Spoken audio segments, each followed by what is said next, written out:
If you're a Wii U or 3DS owner that's been on the eShop in the past 4 years, you might have heard this music. This video will be uploaded on the 25th of March, but 2 days after this is uploaded, on the 27th of March, the Nintendo eShop for Wii U and 3DS consoles will no longer allow users to purchase any items, free or paid. Today, we are going to explore the eShop on both systems one last time, and talk about a few digital games, and what the closure means for these consoles, and maybe even show you how this is bad for game preservation. But first, let's roll the intro.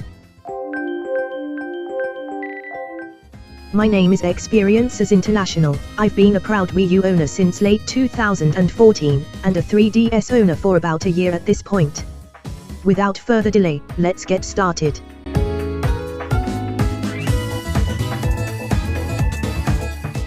First of all, we should note down what the eShop on these consoles offers, and what we can expect to lose.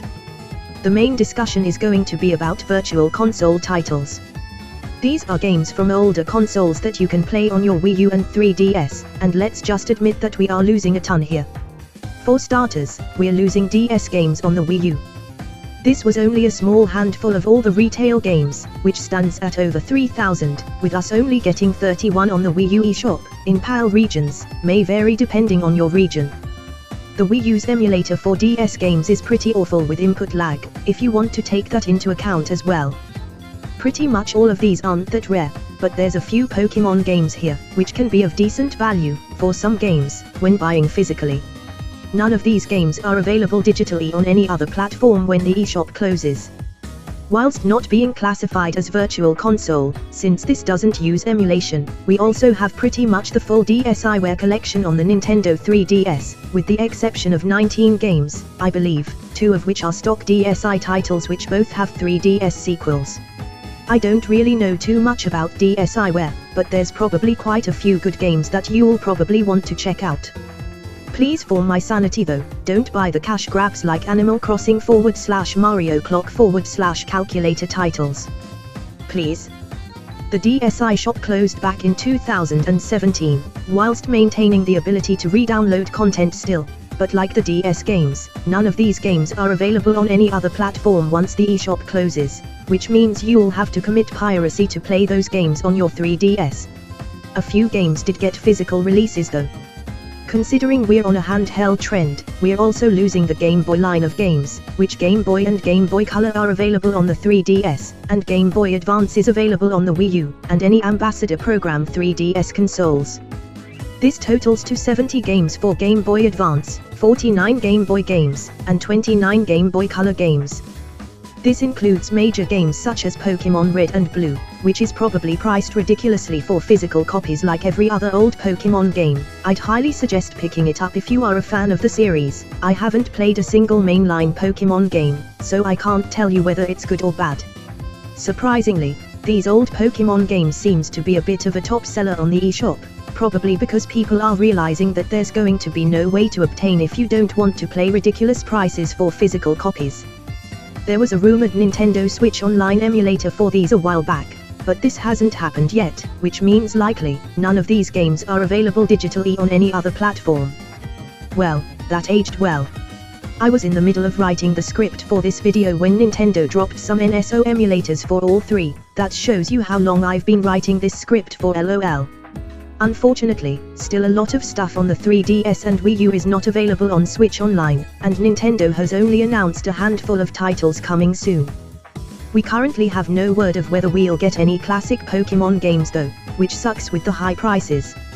Considering I know absolutely nothing about these consoles, I'm not going to spend a lot of time on it, but we're also losing a modern way to play Sega Game Gear and NEC's TurboGrafx 16, otherwise known as the PC Engine, I believe.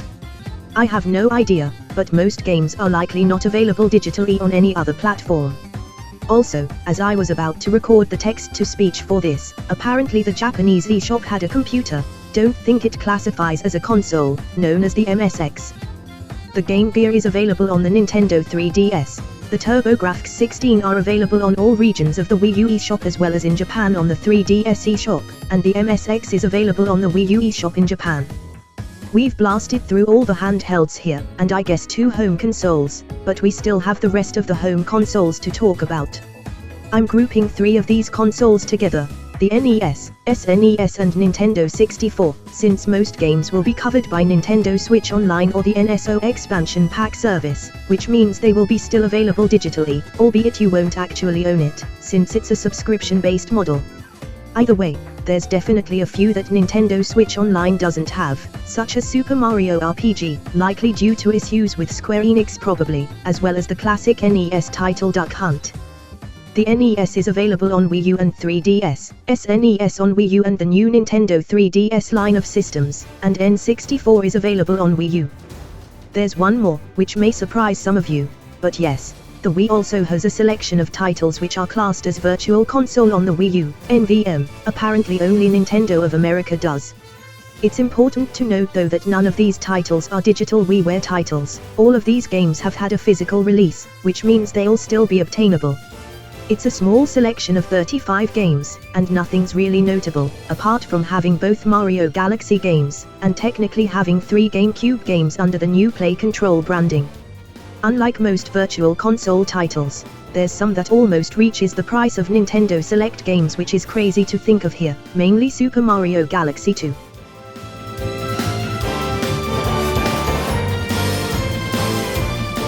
We've gone through all the Virtual Console games, and now, I just want to explore the eShop for a bit on both consoles. Come join me.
I recorded that footage a month ago at this point on a live stream, but not much has changed anyways with the eShop.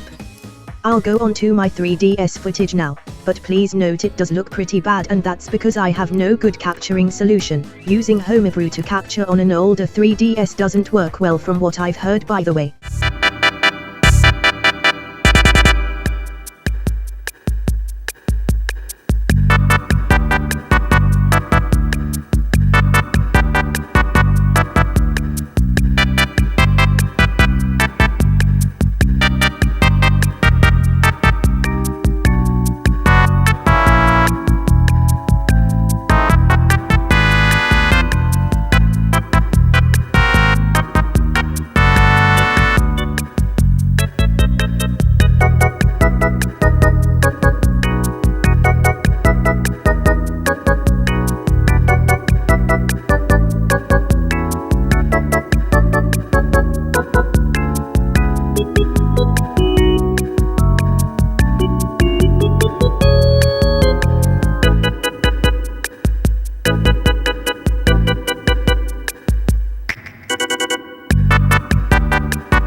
It's really sad that this will be the last time I access both of these storefronts.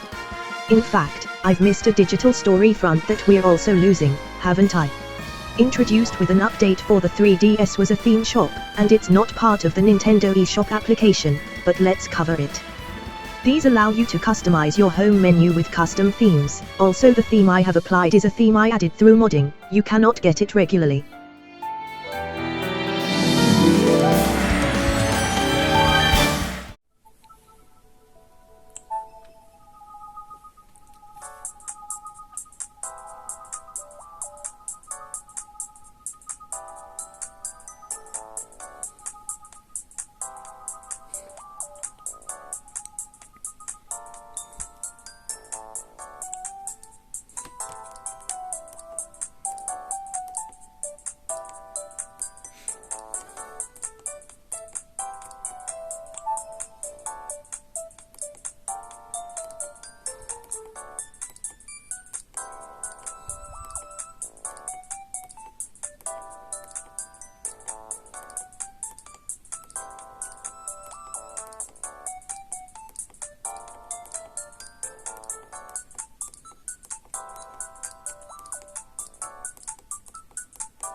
I have to say, I wish Nintendo had as much customization as they did with the 3DS on other consoles. You also have stuff such as badges, although this is technically a separate digital-only app that's available for free. Now, we can finally explore what these systems have to offer themselves. A lot of major 3DS and Wii U games had both physical and digital releases, but there are a few where I'd advise to try and get digitally before closing. Before I talk about this, I do want to just give a quick mention about a lot of game developers doing some sort of discounts or other stuff due to the eShop closure. I wanted to make a full video about this, but due to time constraints I didn't. A few game developers have straight up just given copies of their games out for free with download codes, such as Mark Anime and Zenfa Productions. In Europe, we also saw two games, Kid Trip and Digger Dan DX, go completely free, despite Nintendo telling the developers it wasn't possible. A ton of game developers are also doing huge discount sales, such as Capcom with a lot of their games, although only in the US and Japan. They haven't put anything on sale here, which I'm a bit upset about.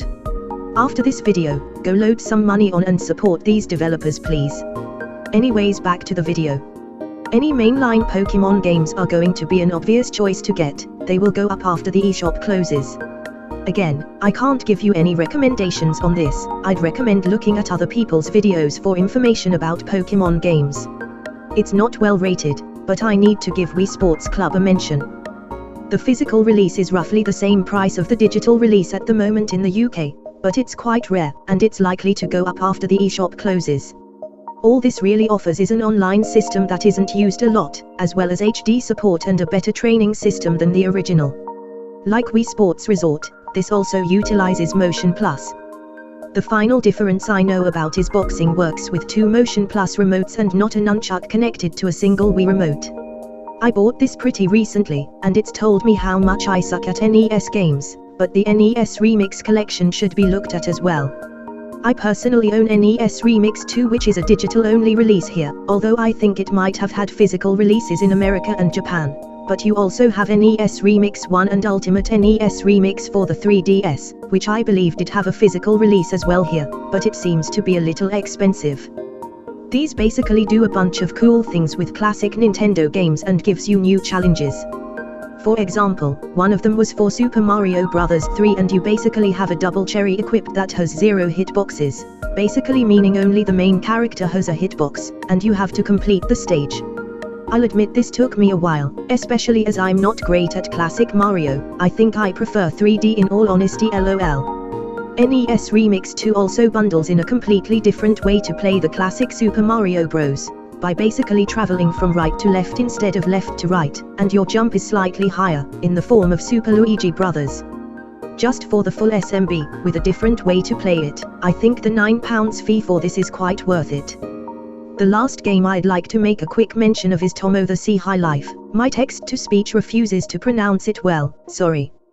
For whatever reason, it is a bit higher in the US to buy than here in the UK, and that's with it being a Nintendo Selects over in the US, which usually means the game is cheaper, and not in the UK. This is a super nice game to check out. You basically import Ms onto an island you've made, and you can do all sorts of stuff with them, such as making them sing, and your Ms can even develop relationships. Go and get it from the eShop for $20, I'd say. It's a good deal. I'd really recommend looking at someone who's more knowledgeable though to consider buying rare games digitally now.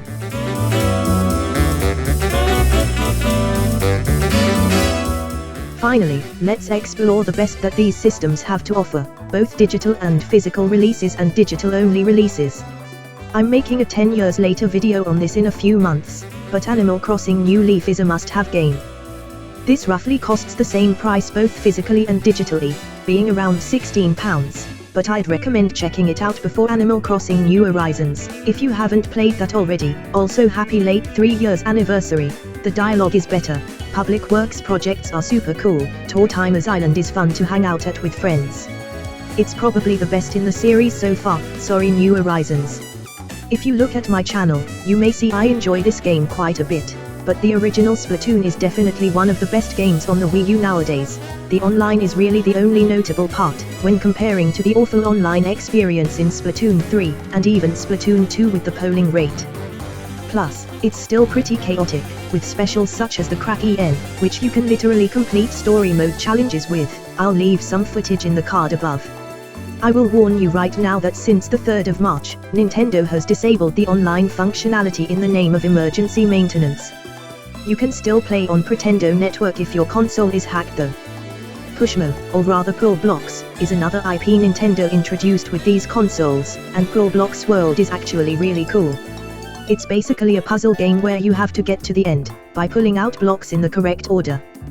There's also Pull Blocks on the 3DS, but it relies on DLC to go past the 10 levels that's originally available to you. I would like to thank you for watching my content. It's really appreciated that you guys continue to watch my content, especially as my views and subscribers drop down. What games do you recommend for people to check out by the way before it closes? Let me know in the comments below. As always,